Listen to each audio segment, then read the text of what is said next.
Hey everybody, this is Garrett Fuller with MMORPG.com. I am sitting with the guys from Gazillion, and we are about to talk about Marvel Heroes Online, which has been an amazing game. I know you guys don't need introductions, but I'm going to allow you to introduce yourselves very quickly. So go ahead. Go ahead, Dave. Hi, I'm David Brevik, and I'm the CEO of Gazillion, and with me I have Matt Group here. Yep, I'm Matt Group, one of the producers on Marvel Heroes. Awesome. So I mean, here we are at CD. We're about to do a panel in a few minutes, actually, That's right. for the fans, right? You want to talk very quickly about that? Sure. Well, we're here at C2E2. We're very excited to be here, and we've got a panel going, and it's just in about a couple hours or something like that, and we're excited to reveal a whole bunch of things at that panel. We're going to be talking about some of our upcoming plans and showing off some of the process of the way that we go through and making different parts of the game and whatnot. So it should be informative, and then a lot of Q&A afterwards, and hopefully answer some of the fan questions. Which we'll probably get a lot, as I we hope. always do, right? Yeah. Cool. So, Pat, as producer on the game, talk a little bit about where the game is right now. You guys have had a really good, successful run. You have a lot of heroes in the game, but as we all know with the Marvel Universe, there's always room to grow. Definitely. So tell us how it's been going lately. Yeah, no, it's been going great, actually. We've been adding a lot of content, like weekly content updates, and then big stuff every month, pretty much. We have new costumes every week, a new hero every month. And really, the game's in a really good place right now. Like, it's really fun seeing how it's evolved since we've launched the game and kind of where it's evolved to, right now. And everybody seems to be really enjoying it. So it's a lot of fun. Great fun. Cool. Now, you guys have pretty much reached a point where you said you're putting in a hero almost every month. Is that kind of the pipeline now? You've got that process down pat and are working towards that? Yeah, that's been the cadence so far, has been that we get one hero a month, but the months have started to blend together, so I apologize. But recently, we released 2 heroes in a month, and that was in April. We had Taskmaster as kind of a surprise hero, and people really responded well to that. It was fun. So I think we're at about 33 or so heroes in the game right now, and sometime probably early next week is going to be Invisible Woman's the next one coming. Oh, awesome! There you go. So fans, Fantastic Four will be very excited about that. And force fields, and there's a lot you do in the game. There's a lot. Right? That's what really fun, is that each one of the characters has such different powers that you can approach the gameplay in a very different way between the different types of characters you have, and that really keeps it fresh. It's like having a new character class every month, and that's a lot of fun for everybody.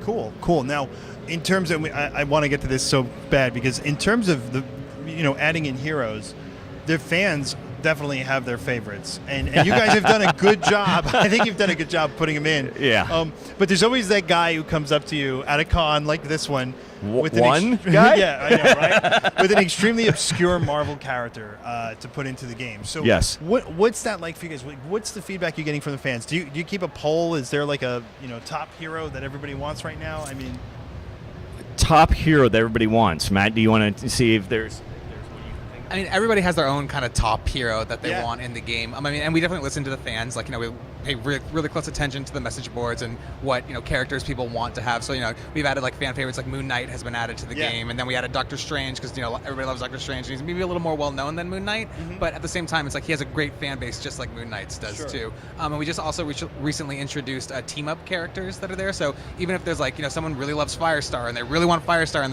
our game, and maybe she's a little too close to Human Torch, we don't want to add her as a full playable character, but we can add her as a team-up character too. So it's kind of like everybody kind of gets the best of all of the worlds that Marvel has to offer.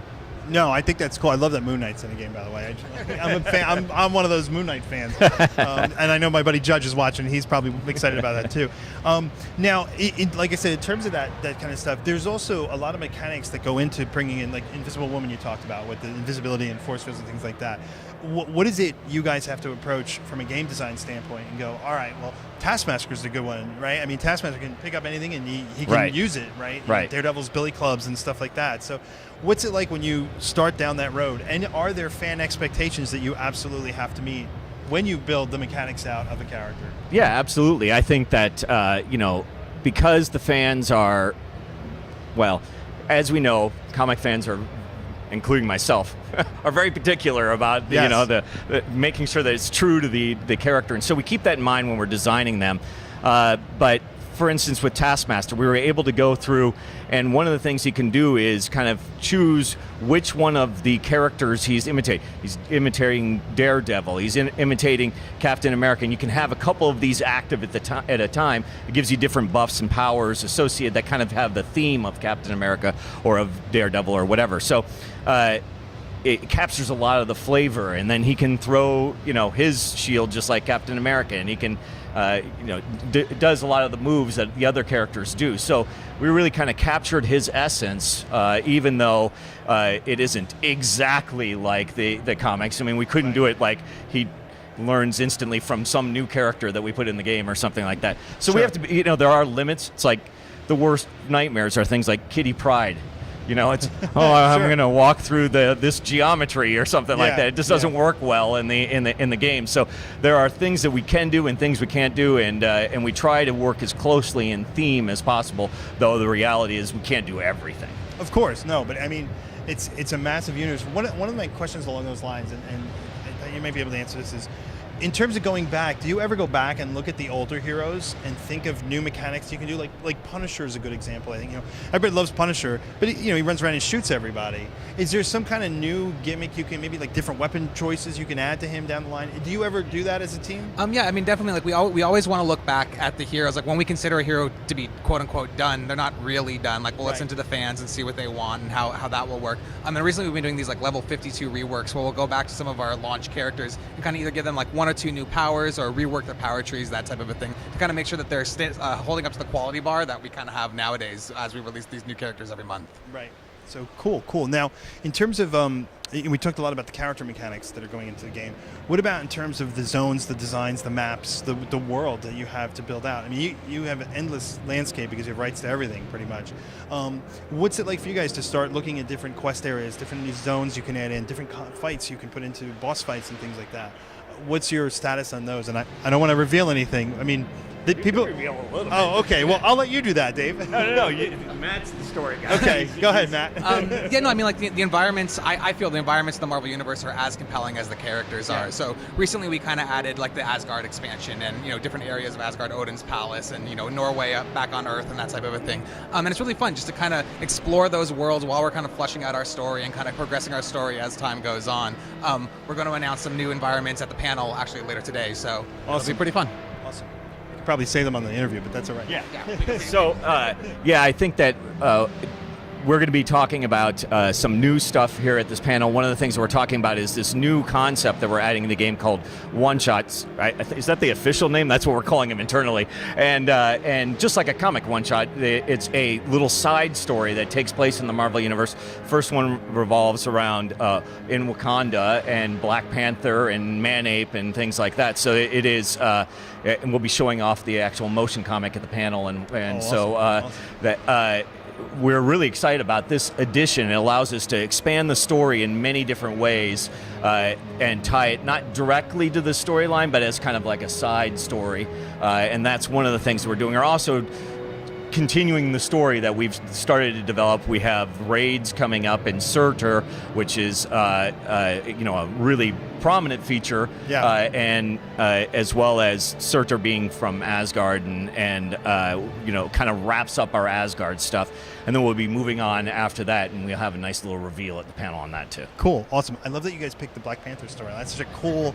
I love that character. It's one of my favorites. We just did his 52 rework, and that went really well too. People have been really responded well to that. He's got some really neat powers now. Yeah, that's the other side of it, and that's something I wanted to ask you guys too. Is not only you have these powers coming in, you also have a lot of costume choices for you. Just because you're playing Wolverine doesn't necessarily mean you have to play it. You've tons of customization in the game.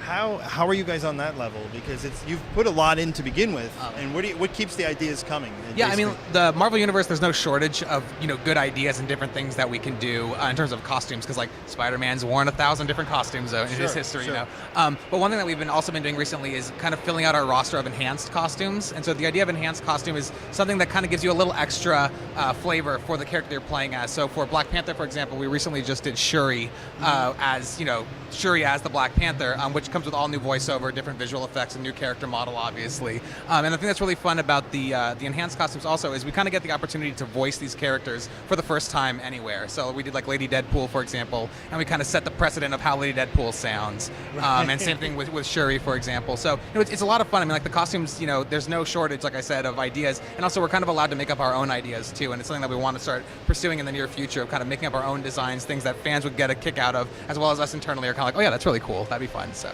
no, I think the freedom that Marvel has given you guys, I don't think people realize how valuable that is.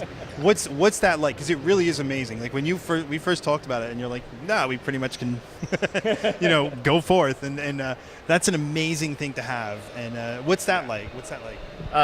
Working with Marvel is, well, it's a dream come true. I mean, it's why I came to Gazillion. It's why I got interested in this project, and it's been everything that we had hoped it would be, right?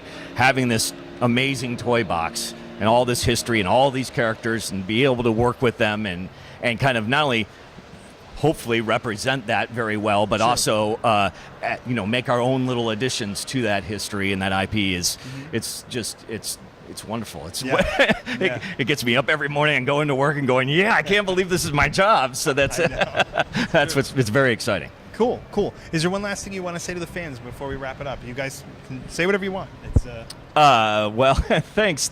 I think that we are really excited that people are enjoying the game. We listen to the fans. We really appreciate all the feedback. We appreciate that people are playing the game and having a good time. The response has been just overwhelmingly positive lately, and so everywhere I go, I see things on Reddit or I see it on Facebook or whatever, and just tons of positive comments about the game and how much it's improved and how much people appreciate the fact that we listen to the community and we respond. Everybody in the entire development team can talk on the forums about anything, and we get lots of feedback from the community, and so it's a very collaborative experience. We feel that the way that we're going to make the best action RPG in the world is to listen to the fans and work together to make that, and we strive every month to try and get better and better, and I think that we've really come a long ways in a year. Cool. Awesome. Matt, did you want to add to that? It's really good. Yeah, I don't know how to follow that, to tell you the truth. No, I mean, like, we're really just kind of appreciative of the fans who play our game and really enjoy getting into the Marvel Heroes universe and kind of, living in that space. And, it's really fun. Like, just like with Dave, like, for me, it's like every day I kind of get to wake up and be like, oh, I get to do this for a job? Like, that's awesome, and I get to think of how Shuri's going to sound. Like, okay, that's cool, I mean, so it's great. It's just a lot of fun, and we're really appreciative of the fans who are playing the game and enjoying it and kind of coming back each week and, every weekend for our different events and things like that. It's a lot of fun. Cool. And we get to come to Comic-Cons, too. Yeah. That's great. Guys, listen, thanks so much for watching. I'm Garrett Fuller with MMORPG, Marvel Heroes Online. It's been an amazing game, and it continues to get better, which is even more fun about a game like that. So